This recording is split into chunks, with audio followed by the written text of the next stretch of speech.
नमस्कार श्रोता मित्रों, स्वागत है आपका मेरे YouTube चैनल रश्मि की दुनिया में।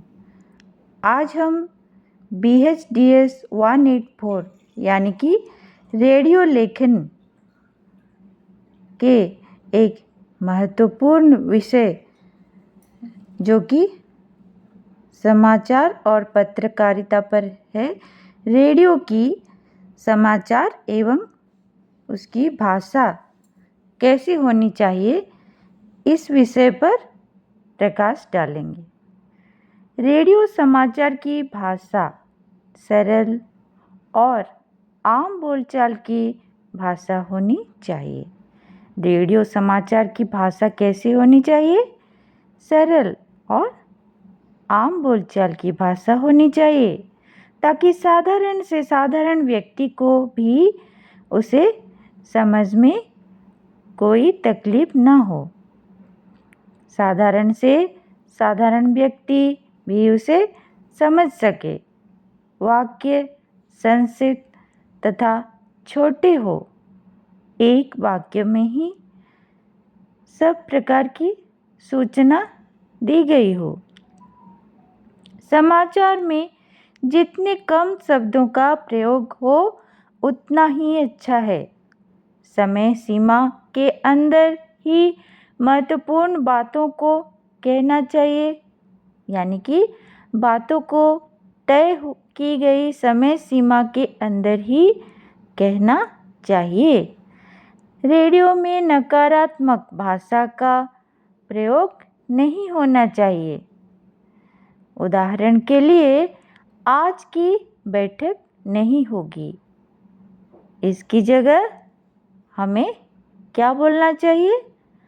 हमें बोलना चाहिए, आज बैठक स्थगित हो गई। यह जानना भी जरूरी होनी चाहिए कि कौन सी सावधानियां रखी जानी चाहिए। पहली सावधानी, ऐसे शब्दों का प्रयोग नहीं होना चाहिए जिससे देश की अखंडता, सामाजिक प्रवृत्ति धूमिल होती है। कोई ऐसी टिप्पणी ना हो जिससे तनाव, उपद्रव या विद्रोह फैल जाए। तीसरी सावधानी यह है कि कोई झूठ, सनसनी पैदा करने वाली भाषा या किसी तथ्य को तोड़ मरोड़ कर नहीं की जाने वाली भाषा होनी चाहिए।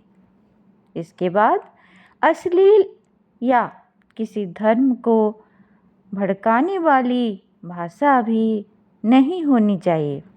रेडियो की भाषा किसी धर्म को भड़काने वाली भाषा नहीं होनी चाहिए। रेडियो समाचार में किसी ऐसे शब्द का प्रयोग नहीं होना चाहिए जिससे किसी संस्थान की छवि धूमिल हो। रेडियो समाचार में केंद्र या राज्य पर भी कोई टिप्पणी नहीं की जानी चाहिए।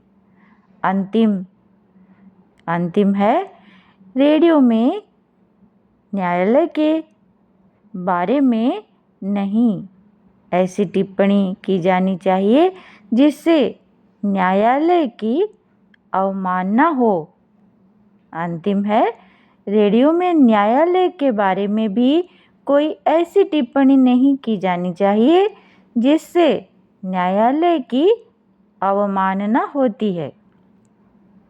अगर मेरा ये प्रयास आपको पसंद आया तो कृपया मेरे चैनल को सब्सक्राइब करें और दोस्तों में शेयर ज़रूर करें। अगले वीडियो में मैं आपसे फिर मिलूंगी। धन्यवाद श्रोता मित्रों।